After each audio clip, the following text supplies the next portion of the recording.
Pesticides are used throughout the world for many different reasons, either for household goods or also for personal use whenever it comes to agriculture. However, there has been a large increase in the amount of people that have autoimmune diseases throughout the world, and a lot of research shows that there might be a correlation between the two.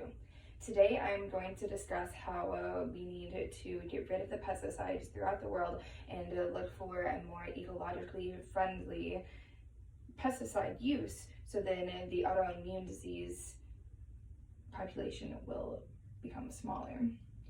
So the problem with using all of these different pesticides is not only are we eating said pesticides, we are breathing them in, whether it be from just using household cleaners that we do every single day, or even using the food from the farmer's market. They even use pesticides, even if it's on a smaller scale.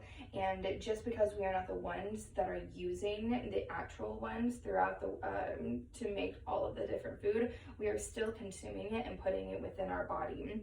According to the National Health Organization, there has been at least a 35% increase within the last 2 years of people who are diagnosed with autoimmune diseases. Now, there could be a lot of different causes of this. It could be because they have better technology now, so they are able to diagnose these diseases.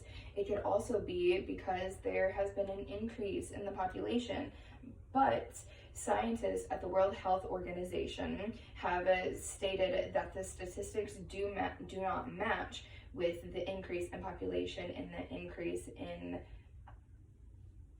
advanced medicine, that there is something else that is going on, and it is environmental factors that are contributing to autoimmune diseases such as multiple sclerosis, lupus, and rheumatoid arthritis. Now, some things that can happen on the bigger scale is that these big companies can stop using pesticides as much and use more of a ecologically friendly type of pesticide, because yes, they are going to be needed to be used for all of these different produce, but not at such a large scale.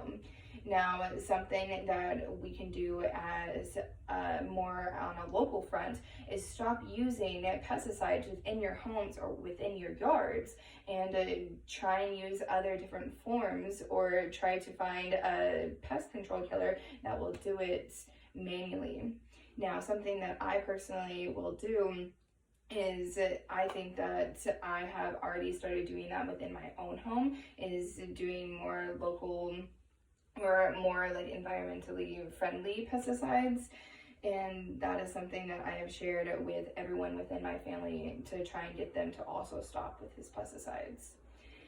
Autoimmune disease is something that people have to live with for the rest of their life. So with the increase in population, and the increase in population, especially within the autoimmune disease community, pesticides is a huge environmental factor that needs to be considered whenever talking about how this disease is developing at such a rapid pace. There are multiple different ways that we ourselves can change, but without these big companies also willing to change for us, then who's to know how the next few years will look, and if this will continue to rampage throughout the world.